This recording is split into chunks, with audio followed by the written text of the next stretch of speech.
এই আয়াতে আল্লাহ তাআলা একদল লোকেদের বর্ণনা দিয়েছেন যাদের জন্য আল্লাহ তাআলা ক্ষমা প্রস্তুত করে রেখেছেন আর জান্নাত প্রস্তুত করে রেখেছেন। প্রস্তুত করে রাখছে কে?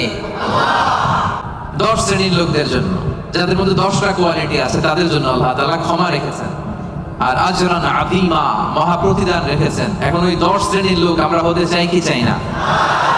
সবাই চান? এই 10টা অ্যাট্রিবিউট, 10টা বৈশিষ্ট্য যাদের জন্য আল্লাহ তাআলা ক্ষমা প্রস্তুত রেখেছেন, যাদের জন্য আল্লাহ তাআলা আজরান আযীমা, মহা প্রতিদান রেখেছেন, ওই 10 শ্রেণীর লোক হতে আমরা চাই কি চাই না?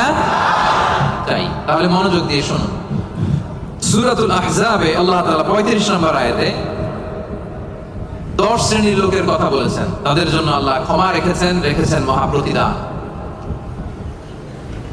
শুরুতে আমরা এই আয়াতের শানে নুজুল জানবো, কোন প্রেক্ষাপটে এই আয়াতটা নাযিল হয়েছে। বিষ্ণু নবী সাল্লাল্লাহু আলাইহি ওয়াসাল্লামের স্ত্রী উম্মে সালামা রাদিয়াল্লাহু তাআলা আনহা, উনি বললেন, ইয়া রাসূলুল্লাহ, আর-রিজালু ইউযকারুনা ফিল কুরআন ওয়ান নিসাউ লা ইউযকারনা।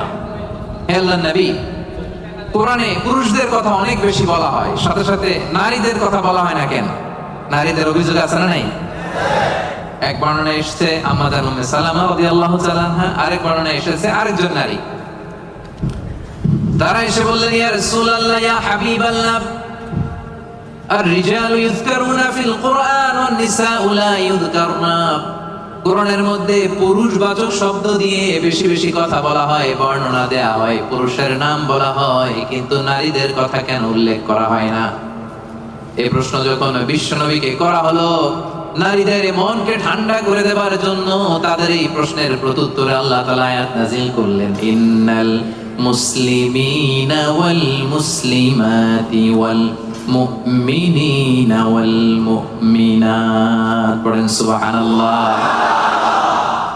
এই আয়াতের প্রেক্ষাপটে নারীদেরকে খুশি করে দেওয়ার জন্য আল্লাহ তাআলা নাযিল করলেন, ইন্নাল মুসলিমিনা ওয়াল মুসলিমাত ওয়াল মুমিনিনা ওয়াল মুমিনাত। মানে মুসলিম নর এবং নারী, মুমিন নর এবং নারী, বিশ্বাসী নর এবং নারী। শুধু মুমিনিন, আল মুমিনিন বললে এর মধ্যে পুরুষ এবং নারী আছে না নাই? as-সাইমিন বললে রোজাদার নারী পুরুষ আছে না নাই? কিন্তু আল্লাহ তাআলা শুধু মুমিনিন বলেই ক্ষান্ত হন নাই। মুমিনের পাশাপাশি আল্লাহ বলেছেন মুমিনাত, মানে মুমিন নারীরা। ওই যে নারীরা বেখুশি,